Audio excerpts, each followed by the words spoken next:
بسم اللہ الرحمن الرحیم۔ اپنی جنگی تیاریوں کو مکمل کرنے کے بعد ہیرودیس نے کچھ زیادہ وقت وہ زیادہ دیر بھی نہ کرنا چاہتا، اس لیے کہ وہ جانتا تھا کہ اگر اس نے ایسا کیا تو رومنوں کا شہنشاہ اس پر برہم اور ناراض ہوگا۔ لہٰذا دن رات محنت اور کوشش کر کے اس نے ایک جرار لشکر اکٹھا کر لیا اور اس کی بہترین تربیت کا بھی کام سر انجام دیا۔ لشکر کے ساتھ کوچ کرنے سے پہلے اس نے اپنی تیاریوں کی اطلاع مصر کے رومن حاکم گالس کو کر دی تھی۔ ساتھ ہی وہ لشکر لے کر بحر لوط کی طرف نکلا۔ ادھر ہیرودیس کا پیغام ملتے ہی مصر کا رومن حاکم گالس اپنے لشکر کو لے کر اپنی خونخوار سپہ سالار اسٹرابو کے ساتھ نکلا اور بحر لوط کا رخ کیا۔ نبطیوں کے جاسوس مصر کی حدود کے اندر تک پھیلے ہوئے تھے۔ جو ہی گالس اور اسٹرابو نے کوچ کرنا چاہا، انہوں نے فوراً اس کی اطلاع رقیم میں کر دی، جس پر حارس حرکت میں آیا۔ لشکر کو اس نے 2 حصوں میں تقسیم کیا۔ ایک حصے کو لے کر وہ بحر لوط کی طرف روانہ ہوا۔ اس کے دونوں بیٹے مالک اور زیبال اس کے ساتھ تھے۔ سلطنت کا کاروبار سنبھالنے کے لیے سیلاس کو پیچھے چھوڑا گیا، جبکہ لشکر کا آدھا حصہ حبیب بن عثمان کی سرکردگی میں دیا گیا۔ اس کا ماموزاد سعید اس کے ساتھ تھا۔ اس لشکر کو لے کر حارس کی روانگی سے ایک دن پہلے رات کے وقت حبیب بن عثمان رقیم شہر سے کوچ کر گیا تھا۔ حبیب بن عثمان بڑی تیزی سے اپنی منزل کی طرف بڑھا۔ ایلا کی بندرگاہ کی طرف جانے کے لیے اس نے گمنام راستوں پر سفر کرنا شروع کیا۔ پہلے وہ سیدھا بحر قلزم کی طرف گیا، جو شاہراہ بحر قلزم کے ساتھ ساتھ یمن سے فلسطین کی طرف جاتی تھی۔ اس سے ہٹ کر وہ آگے بڑھتا رہا۔ پھر ایلا کی بندرگاہ سے دور رہتے ہوئے وہ بائیں ہاتھ پر دشت سینا میں داخل ہو گیا تھا۔ صحرا میں داخل ہونے کے بعد گمنام ربینام ٹیلوں کے اندر وہ تیزی سے آگے بڑھتا۔ اس کے ناظر اس کی رہنمائی کر رہے تھے۔ نبطی مخبر اور طلایہ گر بھی ایک دوسرے کے ساتھ رابطہ رکھے ہوئے تھے، اور جب صحرائے سینا اور اس کے پاس کام کرنے والے طلایہ گروں نے اطلاع کر دی کہ گالس اور اسٹرابو دونوں صحرائے سینا میں داخل ہو، تب حبیب بن عثمان نے آگے بڑھنا بند کر دیا۔ ایک محفوظ جگہ اس نے اپنے لشکر کو روک دیا، اور جو شاہراہ ارض مصر سے شام کی طرف جاتی تھی، اس کے کنارے ریت کے ٹیلوں کے پیچھے اس نے اپنے لشکر کو روک دیا۔ لشکر جب وہاں رک گیا، تب حبیب بن عثمان نے اپنے پہلو میں کھڑے سعید کو مخاطب، سعید میرے بھائی، گالس اور اسٹرابو کے ساتھ ہمیں کسی طریقے سے نمٹنا، جس طرح ہمارے مخبر اور طلایہ گر اطلاع دے چکے ہیں۔ جو لشکر گالس اور اسٹرابو کے ساتھ، اس کی تعداد ہمارے لشکر سے زیادہ ہے۔ میں لشکر کو 2 حصوں میں تقسیم کرنے لگا۔ ایک حصہ میرے پاس رہے گا، دوسرے کی تم کمانداری کرو گے۔ جس طرح جس جگہ ہم کھڑے ہیں، تم اپنے لشکر کے ساتھ یہیں گھات میں رہنا۔ ہمارے مخبر تمہیں دشمن کے آنے کی اطلاع دیتے رہیں گے۔ جب دشمن تمہارے سامنے آئے تو تم اپنی گھات سے نکل کر ان کی راہ روک کر کھڑے ہو جانا۔ ہمارے مخبر جو دشمن کی نقل و حرکت سے آگاہ کر رہے ہیں، اس کے مطابق آدھی رات کے قریب اسٹرابو اور گالس یہاں سے گزریں گے۔ جب تم ان کی راہ روکو گے تو وہ تم پر حملہ آور ہونے کے لیے ہچکچائیں گے نہیں، اس لیے کہ رات چاندنی ہوگی۔ چاندنی رات میں وہ اندازہ لگا لیں گے کہ تمہارے لشکر کی تعداد ان کے مقابلے میں نہ ہونے کے برابر ہے، لہٰذا وہ تم پر جھپٹیں گے اور تمہیں راستے کا پتھر جان کر ہٹانے کی کوشش کریں، لیکن جو ہی تمہیں ہٹانے کی وہ کوشش کریں گے، میں اپنے کام کی ابتدا کروں گا۔ میں اپنے حصے کے لشکر کو لے کر تھوڑا سا آگے جا کر شاہراہ کے بائیں جانب گھات لگا لوں گا۔ جب تم دشمن کی راہ روکو گے اور دشمن تم سے ٹکرائے گا تو میں اپنی گھات سے نکل کر پشت کی طرف سے حملہ آور ہونے کی کوشش کروں۔ اس طرح دشمن پر دہشت طاری ہو جائے گی، اور وہ یہ خیال کرے گا کہ ان کے مقابلے میں صرف وہی لشکر نہیں جس نے ان کی راہ روکی ہے، بلکہ یہاں گھات میں اور بھی لشکر ہیں۔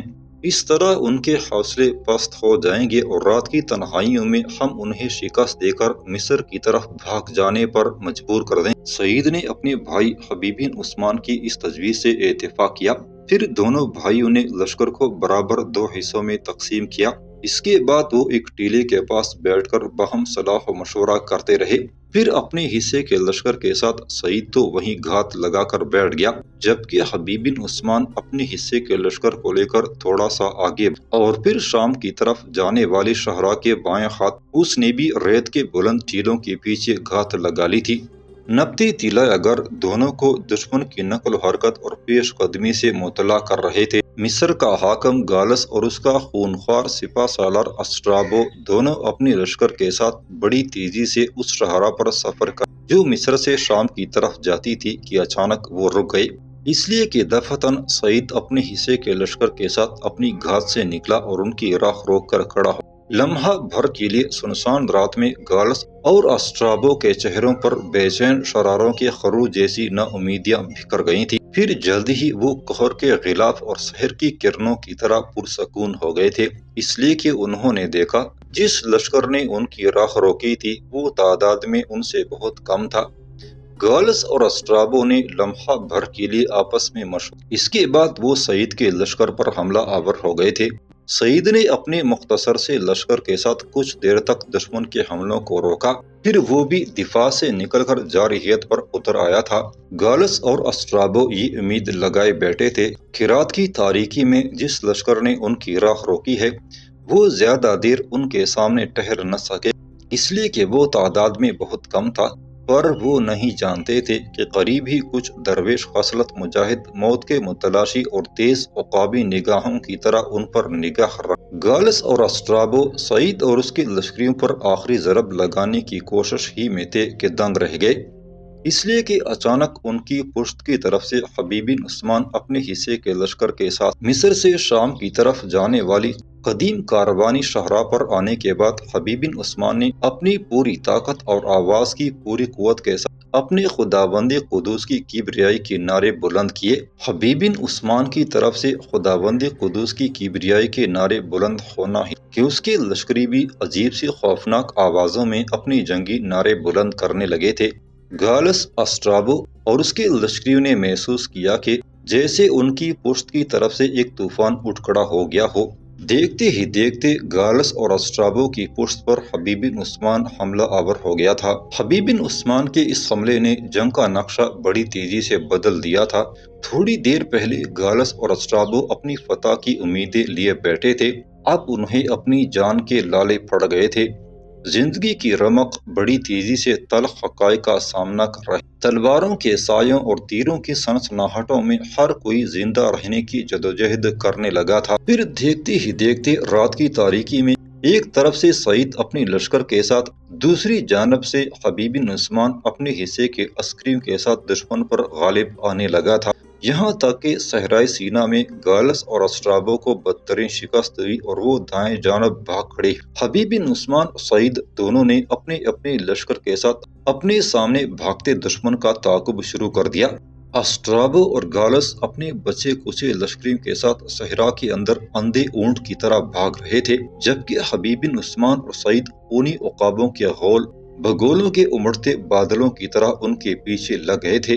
صحرائے سینا میں دور تک یہ تعاقب جاری رہا، یہاں تک کہ اسٹرابو اور گالس اپنے چند بچے کچے ساتھیوں کو لے کر ٹیلوں کی اوٹ میں ہوتے ہوئے اپنی جانیں بچا کر مصر کی طرف بھاگنے میں کامیاب ہو گئے تھے۔ سورج ابھی مشرق سے طلوع ہو ہی رہا تھا کہ حارث اور اس کے بیٹے مالک اور زیبال کو اطلاع دی گئی حبیب بن عثمان کی طرف سے ایک قاصد آیا ہے اور فی الفور ملنا چاہتا ہے۔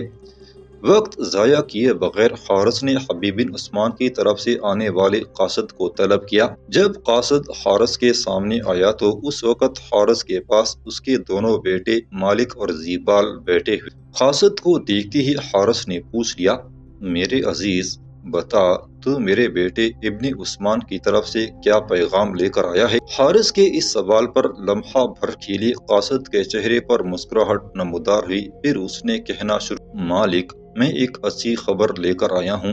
رات کے وقت صحرائے سینا کی وسعتوں کے اندر حبیب بن عثمان اور اس کے ماموزاد گالس اور اسٹرابو دونوں کو بدترین شکست دی ہے۔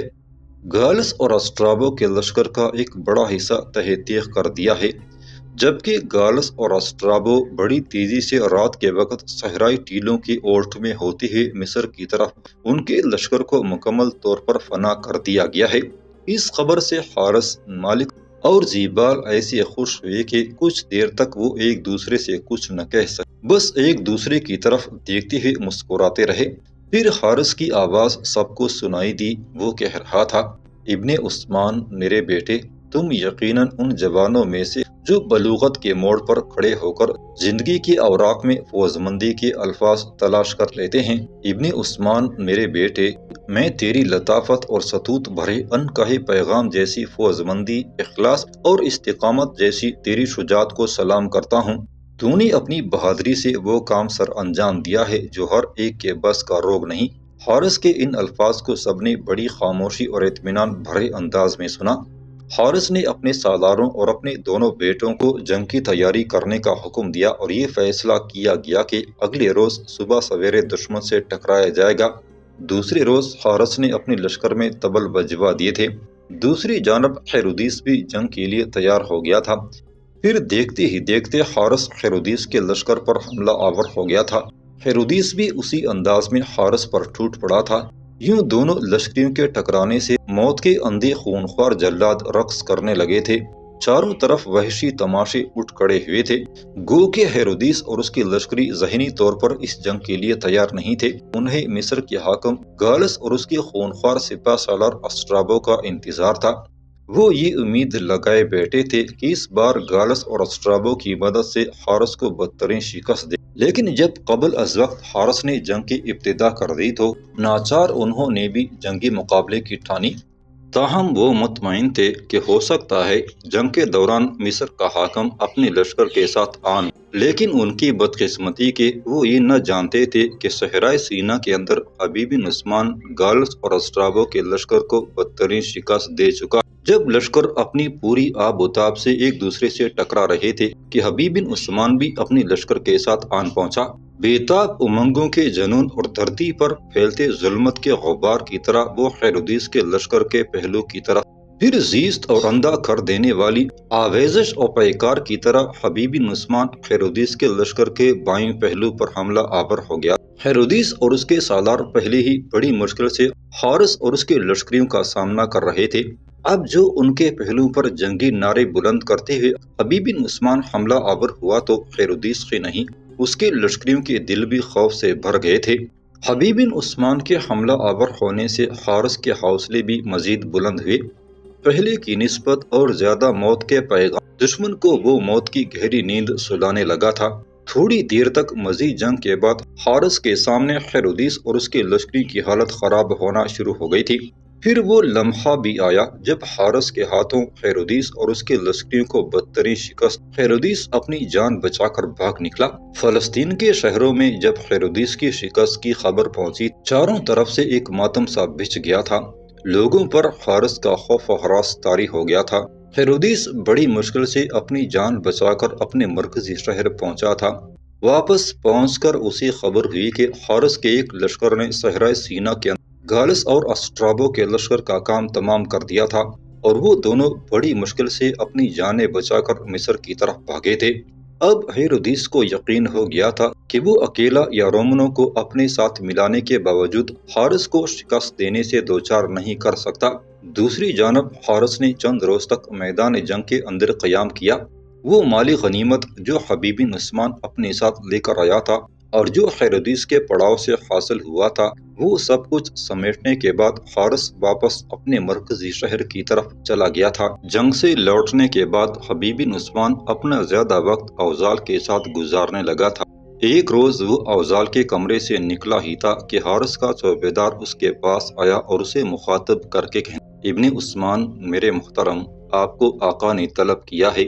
حبیب بن عثمان نے غور سے چوبیدار کی طرف دیکھا، اس کے چہرے سے کچھ پڑھنے کی کوشش کی، پھر ہاتھ کے اشارے سے اسے کہنے لگا، چلو میرے ساتھ۔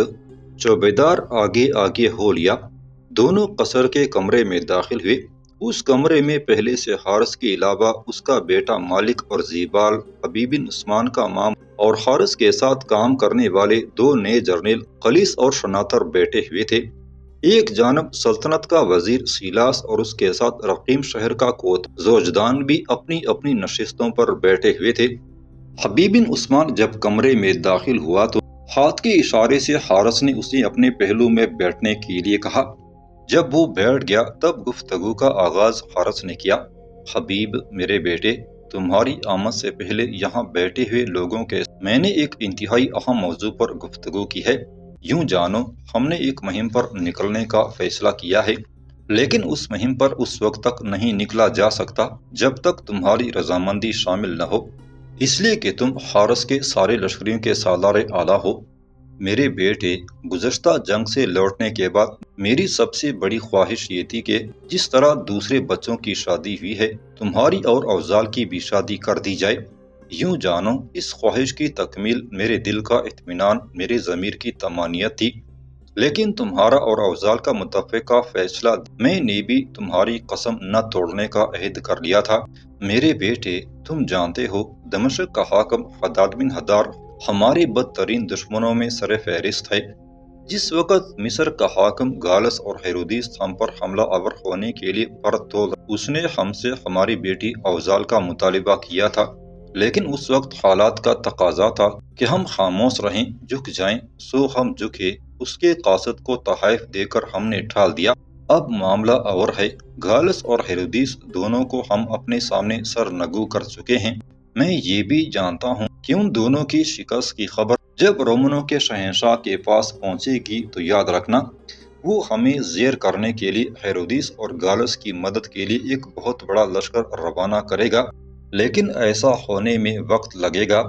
میں چاہتا ہوں جب تک رومن بڑی قوت کے ساتھ حرکت میں نہیں آتے، اس وقت تک ہم اپنے بدترین دشمن حداد بن حدار کو اپنے سامنے زیر کر لیں، اس لیے کہ اگر مستقبل میں رومنوں کے ساتھ ہماری لڑائیوں کا سلسلہ شروع ہوتا ہے تو کم از کم دمشق کی طرف سے ہم محفوظ ہو جائیں گے۔